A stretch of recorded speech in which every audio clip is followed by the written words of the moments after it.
Бочкаларды уже қарашы қайран сонун жерлер қарашы бочкаларды уже бузуп бочкаларды үйіп қойып тұр мынакей. Қарашы қандай құдай илайсың мындай завод бізге келбейді. Бүтті аттың ай дейіз. Илайсың. Қарашы бір туғандарым. Анан қаяқтағы болған коррупцияларды чұқылап жүресіңдер. Мына коррупция. Шын айтпасам, жалған айтпасам, бұл жердің içinde. Айтып отпаймын, Қырғызстанда ең чоң заводтордың бири болгон.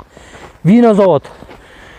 Бұл жерде темирлериле bir жалған айтпасам bir 50-60 миллион долларды чапчыса керек, Андан көп болып кетеби. Мына кече биз кире алып айткан жерге биз кирип келдик. Мынакей. Элдик көзөмөл муну көрсөтпөсө дагы эле уктап жатмак. Жогорку бийликтерге сөзсүз жетсин. Улукбек Марипов келип, мына элим үчүн, жерим үчүн иштейин деп келдиңиз. Сизге биз ачып, айтып көрсөтүп берип атабыз. Мына кылыңыз деп, мына. Муларды тактап чыгыңыз. Вино заводду булар эмне? Хорошо өткөрүп алды, бирок иштетиш керек. Булар эмне? Булардын ою эмне кылган? Бузабыз деп алган. Мына бузуп уже сата турганын саттырып кетирген. Мына караңчы. Астагфиралла. Дагы эле азыр деле кеч эмес. Азыр деле шумалда мошу ичинде турган темирлерди, бочкаларды кармап калсак болот. Бирок кеч. Чын айтканда кечиктик, кыргыз элим. Жарабайт булар.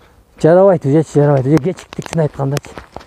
Мына турган муну даярлап коюптур мынакей.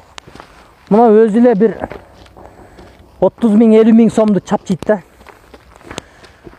Эмил Узакбаев жакшы адам деп укчу элем сизди. Баябай бузганга уста экенсиз. Караңызчы мына, Кудай ана көрсөтүп чыгарыш. Я астагфиралла. Бузуп пачагын чыгаргансыздар, жакшы нерсе. Мунун ичинде канча эмелер болгон. Ким айтты? Өткөндө бир айтып атты. 200 тоннага, 300 тоннага жакын меттер болгон дейт. Фу, ишенсе болот бирок. Ишенсе болот. Мына бузукулук.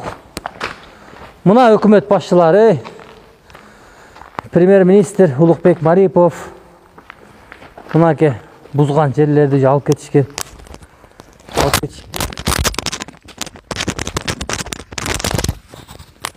Бүгүнө кетиңиздер. Коррупцияны ачып берип атабыз көзүңөргө көрсөтүп. Өмүрүңөрдө көрбөгөн, түшүңөргө кирбеген жерлерди көрсөтүп берип атабыз.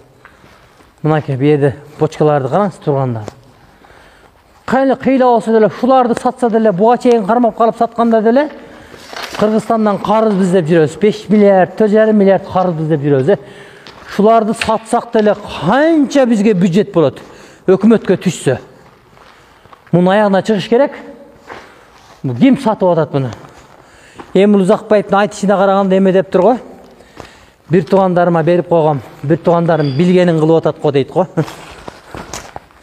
Бу жерде миллиард